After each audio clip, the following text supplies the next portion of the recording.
years as a Navy SEAL, with his last assignment here in Norfolk as the director of Navy's Anti-Terrorism and Force Protection Program.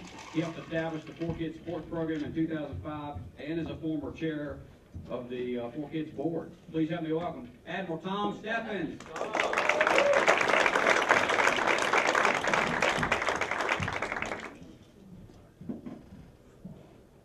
Thanks, Vince.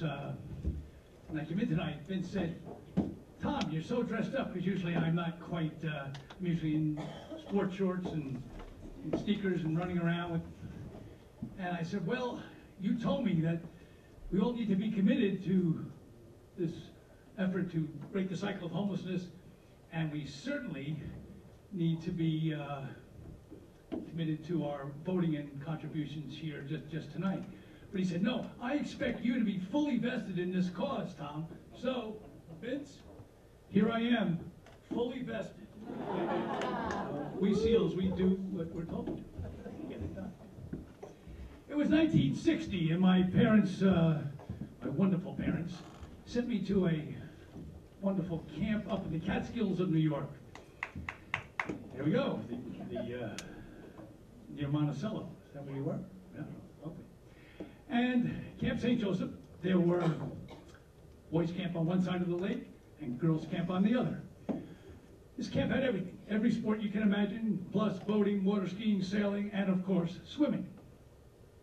I loved this camp. We would wake up in the morning, raise the flag, go to mass, go to meals where we would sing and cheer, and then at the end of the day, we would lower the flag and play taps. And at the end of that first year, I was deeply honored and touched to be selected as the best camper. Now, you can imagine as a kid, that may not sound like a lot to you, but even today, that put me in a position where you had to be on your best behavior, and a lot was expected of you.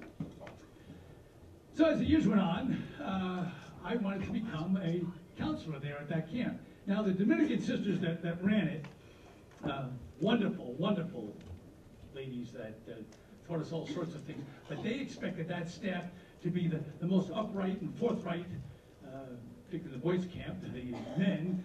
The camp director was a guy by the name of Bill Krywicki. Bill was an athletic director and a football coach. He was the quarterback on the team that Vince Lombardi played on in the 7 blocks of granite at Fordham University. These were men who believed that, that old saying, when the one great scorer comes to write against your name, it's not whether you won or lost, but exactly. And it was drilled into us.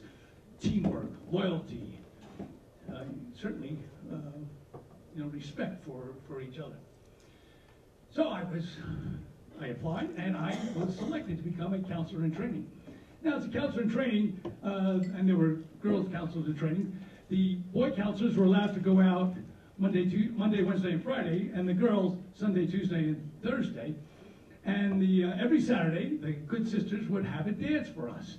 So I went to that first dance on July 7th, and across the dance floor, over by the Victrola, yes, Vince, it was a Victrola, over by the Victrola was this girl with this beautiful smile and these deep, dark brown eyes, and she was fit, and her laugh was just intoxicating. So I said, well, I'm going to go over and meet her. So I walked over and I said, hi, I'm Tom Steffens. And she looked up at me and she says, are you Tommy Steffens, the swimmer? Well, and of course my reaction was, yes, I am. And I was a good swimmer. I was a good swimmer in camp and a good swimmer in the competition in New York City where I was champion, and I held the record for swimming across the lake, and I thought everybody knew that, besides me and my parents. What I learned some years later was that she asked one of her girlfriends as I was walking across the dance floor, hey, who's this guy, who's this tall guy coming over here? And he says, I don't know, that's Tom, he swims. So we had this introduction. But then we danced, and we danced, and we danced that whole summer, and the next summer, and the next summer, and every summer we were a couple. And the nights would go a little longer each time. It'd be 11 o'clock and 12 o'clock. But one night we were coming in, maybe it was 2:30, maybe it was 3, I don't know. And as we were approaching, coming back through the dark woods, now these were the woods where the bear was. Have you ever heard a chipmunk move at night in the woods? I mean, it sounds just like a bear. And these are the woods where Big Bill Johnson, the guy with the axe that chopped up little kids that they used to tell around the campfire, that's where he was. And these were the woods where the spider lady was, who would grab you and pull you into her web. Even though that we were 19, we knew that that bear certainly existed, and we knew that Bill Johnson and the spider lady were there. So we're coming in, and the girl says to me, you know, we better not go through the gate, because Sister Margaret Xavier's room is right by the front gate, and she'll see us coming in so late. So we snuck in through the side. Now, notice the word snuck there. You know, that doesn't match up with all those other great, fine, gentlemanly traits that we talked about. But we came through the woods, and she got in safely. I kissed her goodnight, and she went into Counselor House. And as I'm sneaking back out through the woods, from behind this giant oak tree comes this voice that says, "Good evening, Tom." Now, perhaps you saw Bob Beamon in 1968 break the long jump record by several feet. I want you to know I jumped much further than that night. And my pulse went up to 272. And I turned, and standing there was this woman in this black cape, and I knew it was the Spider Woman, except that it was the head prioress, Sister Margaret Xavier. And she stepped kind of out of the shadow so I could see her, and she said to me, "Tommy," everybody at camp called me Tommy, and said, "Tommy, when you come back into camp at night, if you would bring your lady friends through the main gate, we wouldn't want to see anybody get hurt." I appreciated that, and I said, "Thank you, sister," and good night, and I disappeared into the woods.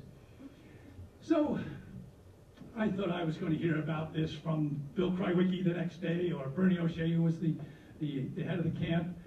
But I never heard another word, because I realized what Sister Margaret Xavier and everyone there taught us was about being respectful about our girlfriends, about ourselves, and about everybody else that lives around us. It's the same qualities that are taught at ForKids to our kids that come in and have never tasted those. There's a program called Super Kids, where we talk about respect and loyalty and family and honesty. And that's what this camp provided to me. It gave me something to be fully vested in for the rest of my life. If you will be fully vested, remember the guy in the vest, and feel free to give me several hundred votes each. That's really fine. You know, the stock market broke some record yesterday. All our 401ks went off the charts. So these children, they don't have any of that. So please feel free to join me in being fully vested in our cause. Thank you. Oh, wait a second. This young lady here has a question she's been trying to ask. Are you Tommy Steffens, the swimmer? Ladies and gentlemen, my Valentine of 50 years